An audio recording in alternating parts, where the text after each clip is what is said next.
Sir আপনি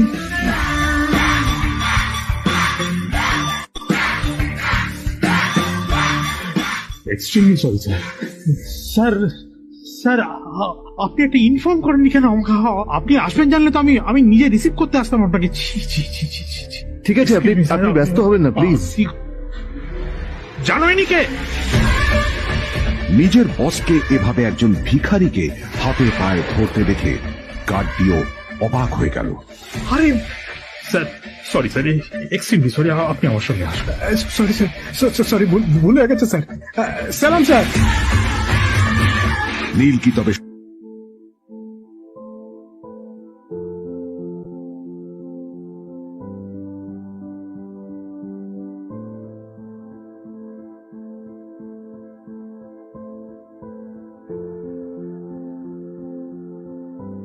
তার চোখে নীল ছিল নিছকই একজন চাকর।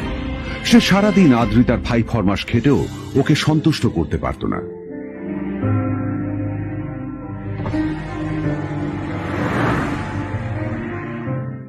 এত কিছুর পরেও কেন একজন ধনী বাবা তার মেয়েকে গরিব ছেলের সাথে বিয়ে দেন?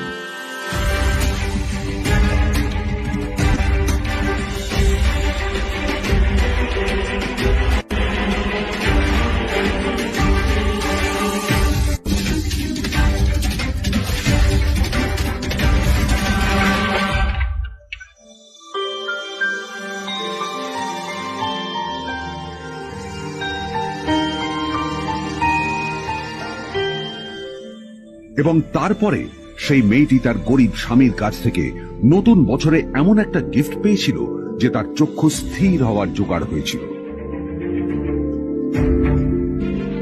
আর ওর স্বামী সম্পর্কে সত্যিটা জানার পর তো ও প্রায় অজ্ঞান হয়ে গিয়েছিল।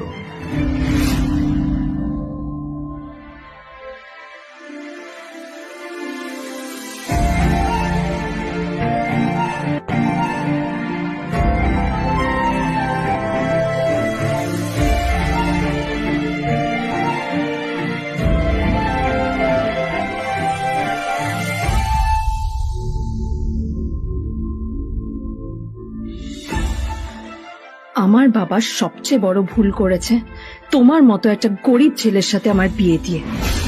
আমার সব বন্ধুদের স্বামীরা ওদের কত দামি দামি গিফট দেয়, আর তুমি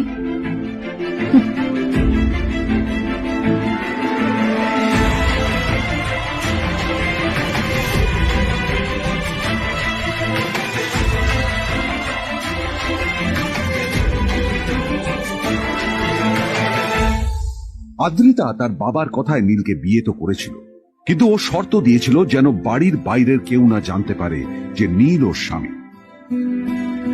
নীল ওই বাড়িতে ঘর জামাইয়ের মতো থাকলেও ও যেন ওখানে একজন চাকর ছিল। সবাই ওকে অপমান করত। ওই বাড়িতে না ও ঠিক মতো খাবার পেত, আর না ওর কোনো আলাদা ঘর ছিল। কখনো কার্পেটের উপর ঘুমতো, তো কখনো আবার পোষা কুকুরের ঘরের পাশে নীলকে ঘুমোতে হতো। হাত খরচ মেটাতে ও এক জায়গায় ওয়েটারের কাজও করত। আদ্রিতা তার বন্ধুদের বলেছিল যে আদ্রিতা বিদেশে বিয়ে করেছে আর তার স্বামী লন্ডনের একজন খুব বড় বিজনেসম্যান। কিন্তু যখন আদ্রিতার বন্ধুরা ওকে ওদের স্বামীদের দেওয়া দামি দামি গিফটগুলো দেখাতো, তখন লজ্জায় ওর ভিতরটা পুড়ে ছাই হয়ে যেত।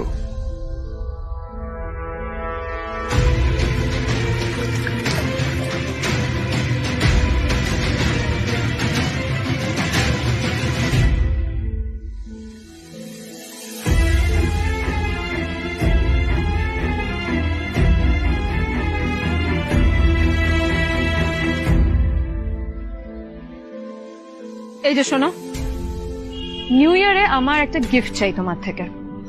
আর গিফট যেন দামি হয়, হ্যাঁ মানে খুব দামি, কয়েক লাখ টাকা। ওকে? কয়েক লাখ টাকা? কিন্তু অদ্রিতা, এত টাকা আমি একসাথে কখনো দেখিনি। তোমাকে এত দামি গিফট আমি কি করে দেব? এটা তো তোমার বিয়ে করার আগে ভাবা উচিত ছিল। একজন পুরুষ মানুষ হয়ে নিজের স্ত্রীর এইটুকু ইচ্ছা তুমি পূরণ করতে পারবে না? স্ত্রীর এই কথাগুলো নীলকে আহত করে। নিঃশব্দে ওখান থেকে চলে যায় নীল।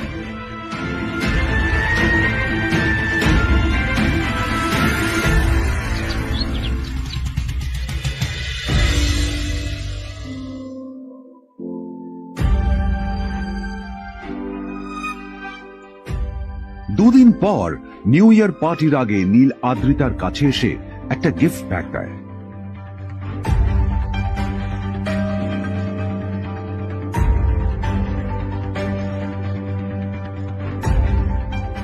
আদ্রিতা মুখ বেজার করে বাক্সটা খুলল, তবে তারপর বাক্সের ভেতরে গিফটটা দেখতেই ও চমকে গেল।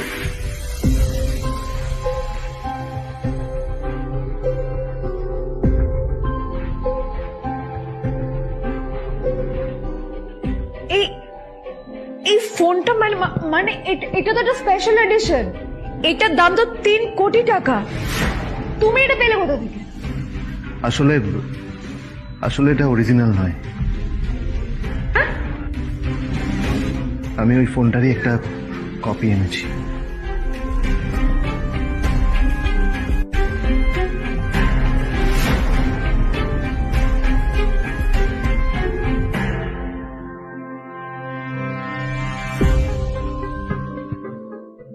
কিন্তু আদ্রিতার নীলের কথা একটু সন্দেহ হয়, কারণ ফোনটা দেখে একেবারেই আসল বলেই মনে হচ্ছিল। পরের দিনই আদ্রিতা ওই কোম্পানির শোরুমে গেল। এই ফোনটা একটু দেখুন না প্লিজ। ওয়াও, আচ্ছা ম্যাম, আপনি কি মিস্টার রয় চৌধুরীর বন্ধু? কে মিস্টার রয় চৌধুরী? ও, আপনি কি ওই রয় চৌধুরী গ্রুপ অফ ইন্ডাস্ট্রিজ এর মালিকের কথা বলছেন? হ্যাঁ। না না, আমি ওনাকে চিনি না। আমি কেন, আমার মনে হয় কেউই ওনাকে চেনে না। বড় বড় মানুষেরাই ওনা দেখা পান না। আমিও কোনোদিন ওনাকে দেখিনি, কিন্তু সাডেনলি আপনি এই প্রশ্নটা করলেন কেন? অ্যাকচুয়ালি ম্যাম, আপনার হাতের এই ফোনটা আসলে এটা ফোনের স্পেশাল এডিশন। এই কাটিং, এই ডিজাইন, এই লোগো, এটা জাল করা ইজ নেক্সট টু ইম্পসিবল। আর গোটা ভারতে বিক্রি হওয়া এই ফোনের সেকেন্ড পিস এটা, যেটা মিস্টার রয় চৌধুরী কিনেছিলেন। সেতুরে জিজ্ঞেস করছি ম্যাম, আপনি এই ফোনটা কোথা থেকে পেলেন? তবে কি নীল মিস্টার রয় চৌধুরী, নাকি নীল এই ফোনটা চুরি করেছে? বেকার নীলের কাছে কোটি টাকার ফোন কোথা থেকে এলো? নীলের সত্যিটা তাহলে কি? আর ও যদি সত্যি বড় লোক হয়ে থাকে, তবে ও নিজের শ্বশুর বাড়িতে খরচামাই হয়েই তা থাকে কেন? আদ্রিতা এসব কথাই মনে মনে ভাবছিল, তবে আদ্রিতার বিশ্বাস ছিল যে কোনো না কোনো মতলব করেই নীল এই ফোনটা আদ্রিতার জন্য নিয়ে এসেছিল। কিছুদিন পর আদ্রিতা সেই ফোনটার কথা ভুলে গেল। নীল সকাল সকাল ঘুরতে বেরিয়েছে বাইরে।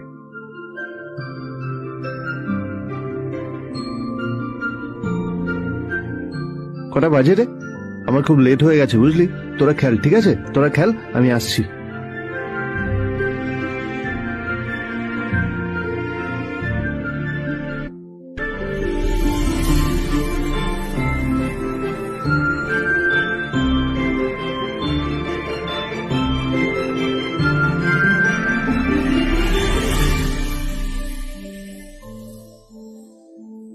নীল, জল পড়ছে না কেন, দেখো না। নীল, নীল, নীল কোথায় গেল? নীল,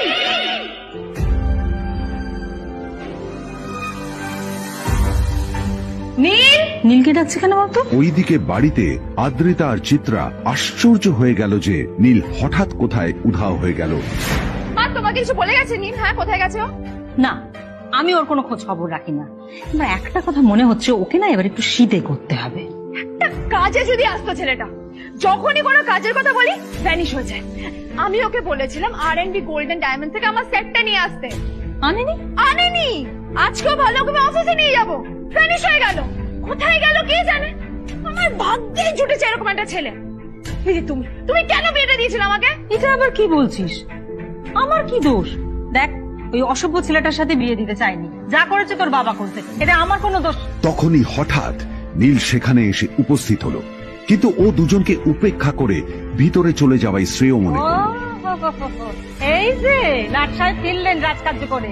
এদিকে এসো, তোমার ফাঁকিবাজির আলোচনাই এখানে চলছে। মা প্লিজ থাক, মা থাক, ভাল লাগছে না।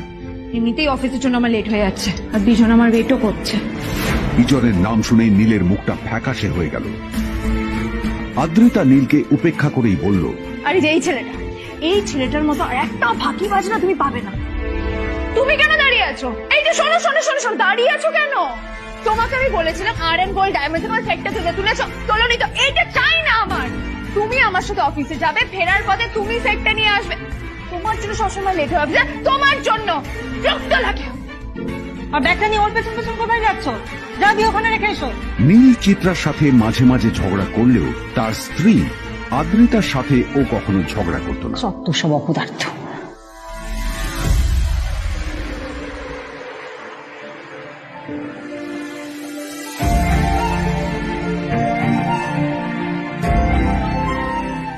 কিছুক্ষণের মধ্যেই তারা আদ্রিতার অফিসে পৌঁছে গেল। আদ্রিতা গাড়ি থেকে নামতে নামতে দেখলো যে তার কাছে অনেকগুলো ফাইল আছে। নীলের দিকে তাকিয়ে ওকেই ফাইলগুলো নিয়ে ভেতরে আসতে বলল। চলো, হাঁ করে দাঁড়িয়ে আছো কেন? ফাইলগুলো নিয়ে ভেতরে এসো।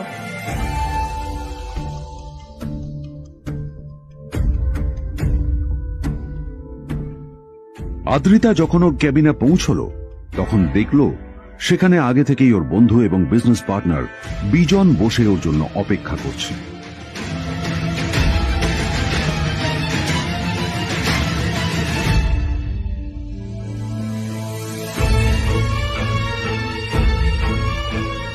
কোথায় ছিলে বলো? আমি 1 ঘন্টা ধরে তোমার জন্য এখানে ওয়েট করছি। এই লোকটার কি কোনো কাজকর্ম নেই? 1 ঘন্টা ধরে বসে আমার স্ত্রী আদ্রিতার জন্য অপেক্ষা করছে। সরি বিজন, আমি খুবই দুঃখিত যে বাড়ির কিছু লোকের জন্য না আমার সবসময় লেট হয়ে যায়। আদ্রিতার কথা শোনার পর বিজনের 1 ঘন্টা অপেক্ষা করার অভিযোগ 1 মুহূর্তের মধ্যে মিলিয়ে গিয়েছিল। কি হলো? হাসছো কেন? লটারি পেলে নাকি? লটারি? হ্যাঁ, তুমি আসা মানে আমার কাছে লটারির থেকেও বেশি দাম। তবে তার থেকে কিঞ্চিত কম দামি একটা গিফট আমি তোমার জন্য এনেছি।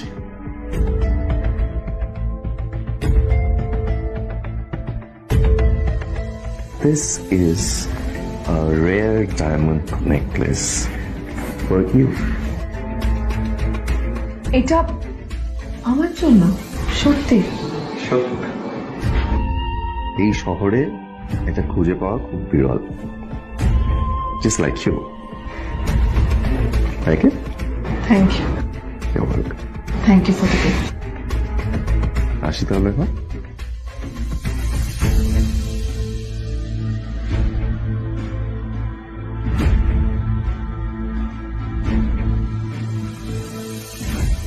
আদ্রিতা, আমি আজ পর্যন্ত তোমাকে কোনো রকম উপদেশ দিইনি, কিন্তু আজ আমি তোমাকে বলতে বাধ্য হচ্ছি। এই যে এই লোকটা তোমাকে শুধুমাত্র ইমপ্রেস করার জন্য একটা নকল সস্তার হীরের গয়না দিয়ে গেছে। এরকম একটা লোকের সাথে তোমার মেশা উচিত না। ভবিষ্যতে কিন্তু তুমি বিপদে পড়বে। আদ্রিতা, আমি তোমাকে কথা দিচ্ছি, আমি তোমার জন্য আসল রেয়ার একটা হীরের গয়না এনে দেবো, এর চেয়েও দামি, এর চেয়ে অনেক অনেক বেশি দামি।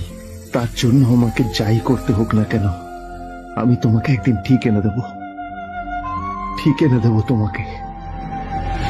তাদের বিয়ে হয়েছে 2.5 বছর। এর মধ্যে প্রথমবার তার মনে হলো নীল তার জন্য লড়াই করছে। নীলের এই রূপটা দেখে আদ্রিতা চমকে গেল। আজ প্রথমবারের মতো আদ্রিতার মনে প্রশ্ন এলো, নীলকে নিজের থেকে দূরে সরিয়ে রেখে আমি কি কোনো ভুল করছি? না না, এটা আমি কি ভাবছি? বিজন আমার বিজনেস পার্টনার, ও আমাদের মেইন ইনভেস্টর। নীলের এই অ্যাকশনের কারণে বিজন আমার কোম্পানি থেকে ব্যাক আউট করে গেলে কি হবে? না না না না না, নীলের জন্য আমি আমার এত বছরের পরিশ্রমকে জলে দিতে পারি না। আমার নীলকে নয়, আমার বিজনকে প্রয়োজন। এইসব ভাবতে ভাবতে আদ্রিতার নীলের ওপর রাগ হতে শুরু করে।